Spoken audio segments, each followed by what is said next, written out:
Welcome to Chillin' Ghost Stories, where the scariest tales come to life in the dead of night. Tonight, we venture into the eerie legends of Thailand, a land haunted by vengeful spirits, black magic, and chilling apparitions. Turn off the lights, put on your headphones, and prepare to face your deepest fears. Let's begin. Chapter 13, Atula Blood Sacrifice.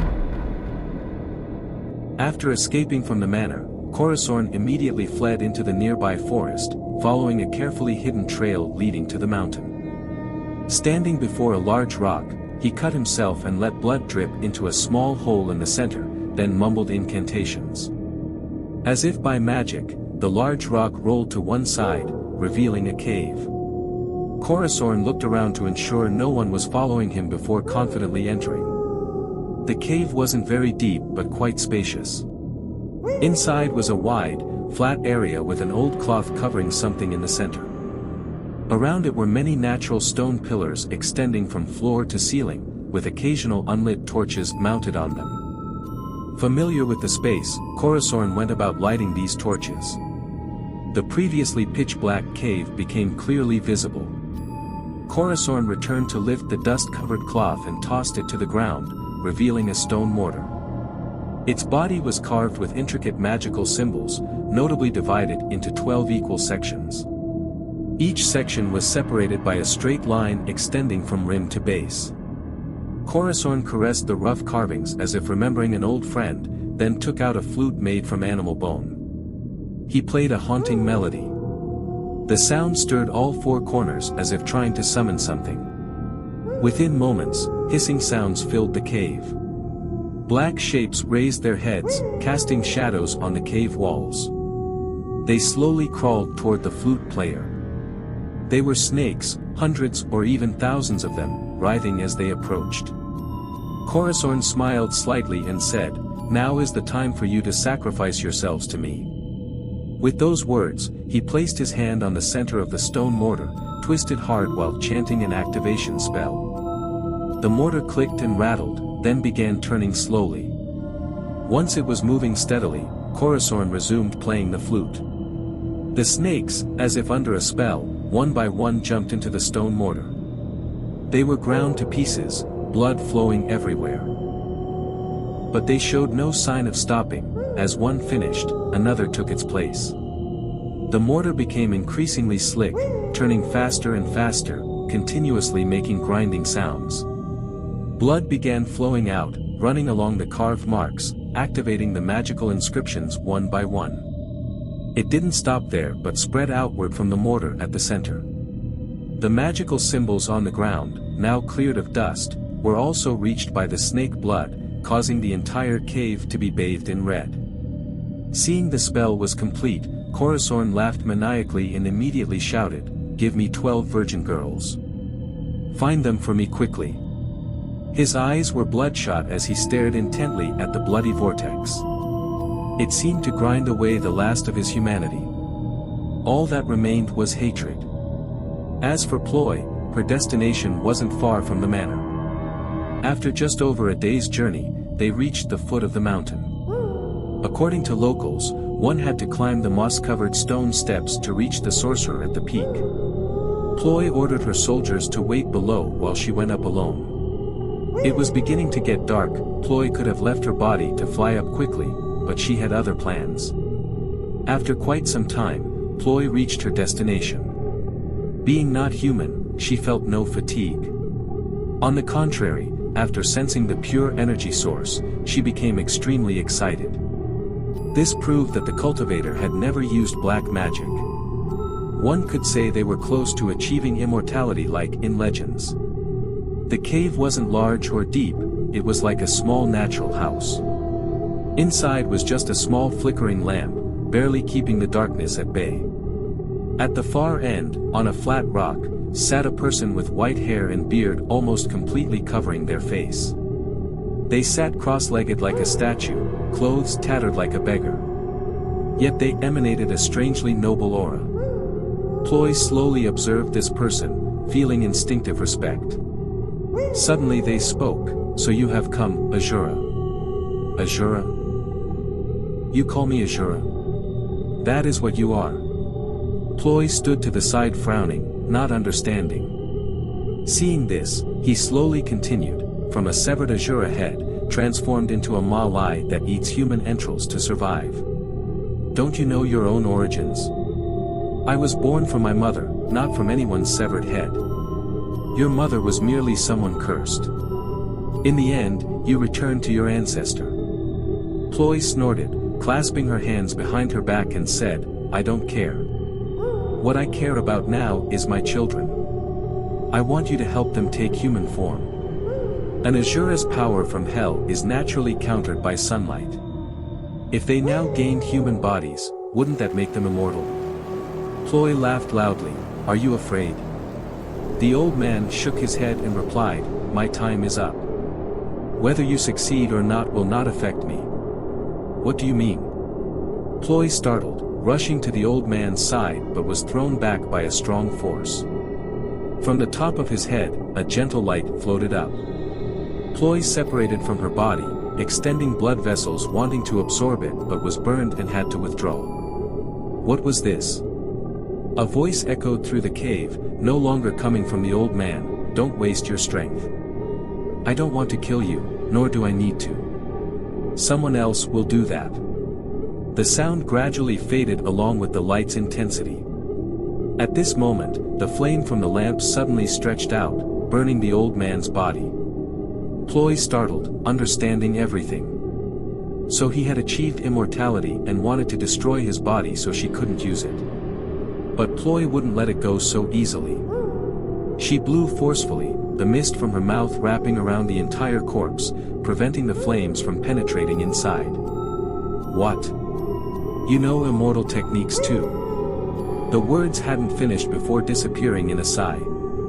Perhaps even the old man hadn't expected this. Letting Ploy have that body would have unimaginable consequences. Ploy smiled. Although he would rather die than tell her how to help her children, at least she had obtained his body. Gradually, she would find a way. Thinking this, Ploy felt triumphant, using her hand to stab straight into the old man's stomach. She slowly savored her prize. Back with the group at the mountain's foot, Ploy called her closest subordinate and asked, whose territory is across the border now? My lady, that area belongs to General Arthit, a member of the royal family. Ploy's face became pensive upon hearing this name. What are their forces like? They are equal to ours. He's one of the 6 with the largest territories now. Good. Tomorrow go scout the situation, then upon my order, mobilize troops to prepare for war with him. The subordinate was shocked, but their forces are very strong. With me here, what do you have to fear? The subordinate dared not argue, only accepting the order. In a flash, 3 days passed. By this time, Corazon was in the manor when he heard Ploy would soon return, making him even more anxious to complete the ritual as quickly as possible. That very afternoon, using the old trick to deceive the guards, he snuck out again, going to the familiar cave. The pungent smell of blood still permeated everywhere. But the magical inscriptions on the ground and stone mortar continued glowing without pause. Corazon went to a corner, sat down on the flat ground, clasped his hands and chanted for a long while. The previously still blood suddenly rose in thin wisps of mist, then began boiling. Corazon was covered in sweat but continued taking out the flute, playing a different tune than before. It was melodious and urgent, echoing out of the cave, flying to the nearby village. Anita's eyes opened wide but were lifeless. She slowly got up from bed, her whole body moving like a statue toward the door. From behind the house, her mother's voice called out as if wanting to talk to her daughter, Anita. You've been sick like this for 3 days now, not eating anything. Today I bought a very good chicken to make porridge. Please try to eat and get better. The mother's voice continued lovingly out of concern for her child. Her husband had died early, leaving just mother and daughter to rely on each other. Her daughter was beautiful, she had planned to find a good match, hoping to depend on her later in life. But she didn't know Anita had already pushed open the door and left. Her eyes were blank as she headed straight into the forest. The soft flute music guided her to the cave where Corazon waited. She wasn't alone, many other girls in similar states already stood there. By now it was completely dark. Outside, the clamor of people searching for their missing daughters suddenly ceased. Torches flickered as calls echoed throughout the forest corner. Corazon quickly chanted to seal the cave entrance, avoiding discovery. After feeling safe, he returned inside, laying each girl one by one on small stone slabs. He took out a bronze knife with a red string-wrapped handle, holding it across his chest. Corazon began chanting. His whole body trembled, but his recitation didn't pause. The mumbling echoed throughout the cave. His crime officially began. Corazon gritted his teeth, his bloodshot eyes silently saying, "You shall give me your hearts." With those words, the knife in his hands plunged down. The spellbound girl showed no resistance or pain. Blood trickled from her mouth as she slowly faded away. Corazon raised the bloody heart, still weakly beating, and laughed maniacally. He saw success was very near. After placing the heart in a prepared clay jar, he tossed the unfortunate girl's corpse in a corner, then brought the next person to lie down. One by one, they had their lives taken without knowing why. Truly dead without knowing the reason. Corazon was drenched in sweat, exhausted. He sat slumped on the ground, panting heavily. He had completed half the journey. Once the next ritual was done, he would possess ultimate power from the god Vanathea. Then he could finally kill the demon ploy. He feared the ghostly faces watching him, demanding his life. The only thing he could do now was continue chanting and walking in circles by instinct. The red strings began glowing, carrying energy flowing toward the statue. The statue's face began twitching, moving. From its mouth, a long tongue emerged to lick Corazon's blood drop and smile. Its eyes blinked a few times then turned blood red. The god's face now showed satisfaction, enjoying the souls being continuously absorbed into the statue's body. Yes. This feeling. A faint blue light emerged from the statue's head, slowly spreading downward, erasing the golden bronze layer. Corazon knew nothing of what was happening. He was now like a spinning top set in motion, endlessly repeating his movements. Vanathea smiled, feeling the power rising in his body. Time quickly passed, and now the statue was completely covered in cold blue. Vanathea flapped his wings, gently flying up, hands raised to the sky. A compressed power burst forth, causing the surrounding rocks to shake and the boulder blocking the entrance to shatter. After a long while, when the aftershocks passed, Corazon, who had been thrown aside, crawled up and bowed before Vanathea, joyfully saying, "O Vanathea! Have you been resurrected?" Receiving no answer, he continued, "Please grant me power. O Vanathea!" By now, Vanathea had transformed into a tall figure with brilliant wings floating in midair.